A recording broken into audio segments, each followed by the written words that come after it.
Hey there everyone, welcome back to the channel. I'm Doodleman149 and today we're diving into my first impressions of Season 7 of the Finals, the fast-paced destructible FPS from Embark Studios.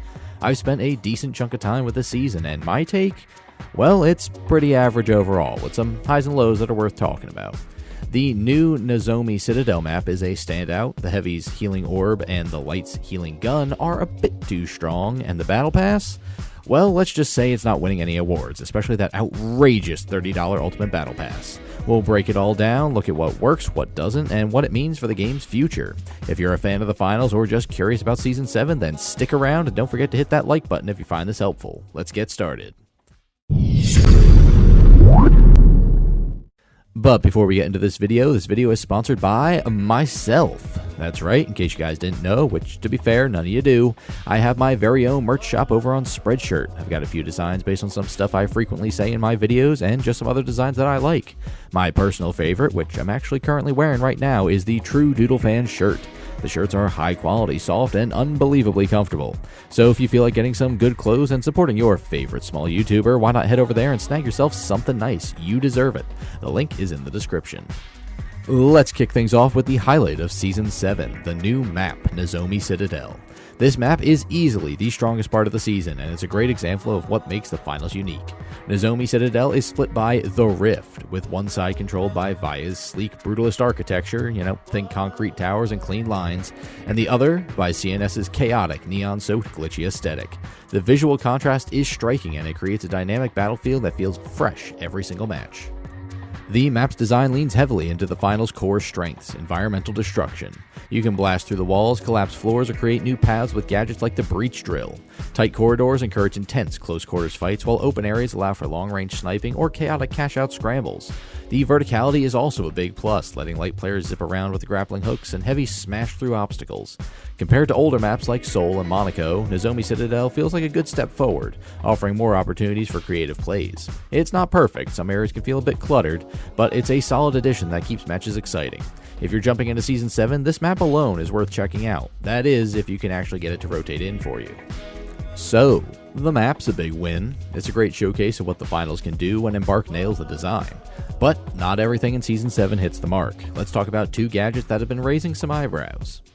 Next up is the new Healing Emitter gadget for the Heavy class, often called the Healing Orb by players. This gadget lets Heavies throw an orb that creates an area of effect heal, restoring health to teammates over time.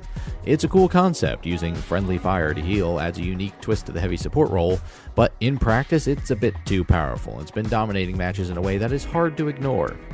In a similar vein, the Light class got the Healing Gun, which is a lot like the Healing Orb, but a lot more focused.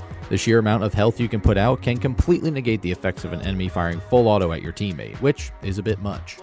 The issues come down to balance. Heavies already have the highest health pool in the game, making them tough to take down. And with the Healing Emitter and the Healing Gun, they can now keep their squad alive through extended firefights, turning them into walking fortresses. A Heavy with a flamethrower or a sledgehammer paired with this gadget can hold objectives almost indefinitely, especially in modes like Quick Cash. Community feedback on platforms like Twitter echoes this, with players calling it way too much for teamfights. It's not hard to see why. The consistent healing output makes it tough for light or medium classes to compete without perfect coordination, which isn't always realistic in public matches. To be fair, these healing guns do fit the finals experimental vibe, and it's great to see Heavies and Lights getting a support option, but they need tuning, maybe a longer cooldown or reduced healing per second to keep matches fair. Right now, these tilt the meta heavily towards heavy-centric teams, which can feel frustrating if you prefer other classes. Embark's been good about balance patches in the past, mostly, so I'm hopeful that they'll address this soon. For now, though, expect to see a lot of Heavies running this gadget and Lights supporting them and planning your strategies accordingly. Now let's dive into the Battle Pass and skins, where Season 7 really drops the ball. The standard Battle Pass, priced at $1,150 multi-bucks, which is about $10, feels underwhelming. The rewards lean heavily on sprays, stickers, and basic weapon skins, with a few outfits that don't really stand out. The season's theme, pitting Via's precision against CNS's glitchy chaos, had potential, but the cosmetics feel like they lack inspiration. Many of the skins are just recolors or minor tweaks of existing designs, and they don't really capture the bold, creative, new energy we saw in earlier seasons, like Season's 2 retro hacker aesthetic. I mean, just take a look at this outfit. It's supposed to be a Vaya-inspired cybernetic suit, but it just feels like something you see in a free mobile game, not a premium battle pass. The community on Reddit and Twitter have been vocal about this, calling the skins subpar and forgettable. Even the mythic skins, like the music manipulating weapon skins, sound cool, but they don't feel worth the grind when you see them in game. They're flashy, sure, but they don't add enough to justify the effort. And then there's the Ultimate Battle Pass. Oh, you better believe I got thoughts on this one. $30 freaking for a battle pass. I mean, are you kidding me, Embark?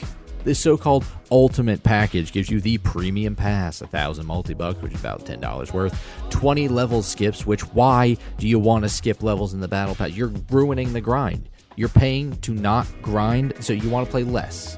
I don't get it. A 25% XP boost and 10 elite skins. And what are these elite skins? Slightly shinier versions of the same bland cosmetics in the base pass. A robot with a cape, a spiky ball head. You seriously think charging $30 for this garbage is a good idea? Twitter posts are ripping this apart, and they should.